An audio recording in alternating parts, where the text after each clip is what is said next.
Pero magaling magsalita ng Tagalog dahil nagtagalog iyon kanina. At hindi niya maikakaila ang kagwapuhang taglay ng lalaking kaharap. At bago pa siya malunod sa kagwapuhan nito, ay muli siya ritong humingi ng pasensya. Hindi ko kailangan ng sorry ngayon, miss. I need to change my clothes. Sa halip ay wika nito. Damn his eyes. Hindi naman ito nang aakit pero bakit ganoon ang dating sa kanya ng mga mata nito? Okay, hahanap ako ng damit na pwede sa'yo. Ma'am, imop ko lang po itong sahig.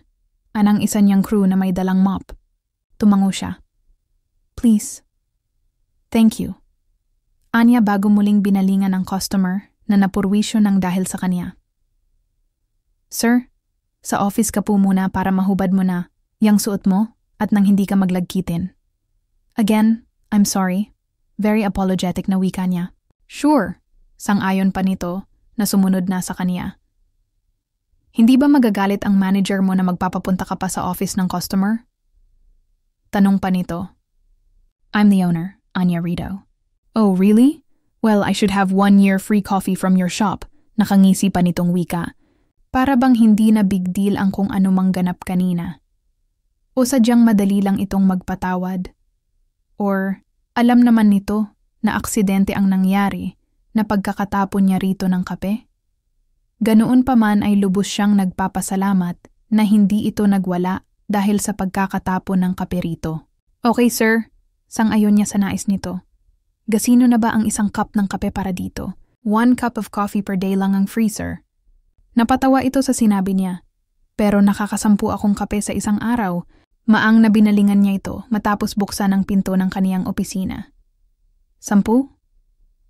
Just kidding. Anito na pumasok na sa 100B ng opisina niya. Bibili lang ako ng pamalit mo sa labas. Anong size ng damit mo, sir? Formal niyang tanong dito. Extra large.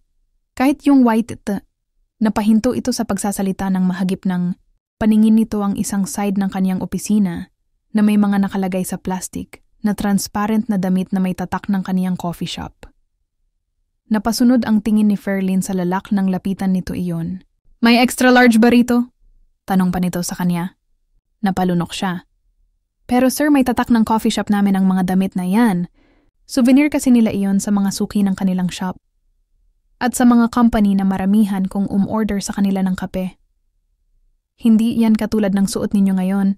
Mamahalin kasi ang tatak ng suot nitong damit. Elle won't mind. Sa halip ay wika nito. Mukhang seryoso nga ito dahil wala nang sabi-sabi na hinubad ang suot nitong damit na basa. Nalantad ang matipuno nitong katawan sa kaniyang mga mata.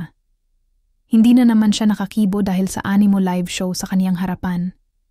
Marunong naman siyang appreciate ng biyaya ng Diyos. Ngunit dahil may asawa na siya ay ekis na iyon sa kaniya. Ibinalik niya ang kaniyang composure at kinuha ang extra large na damit na nais nito. Iwas ang tingin sa katawan nito na ibinigay niya iyon dito. Ito, sir.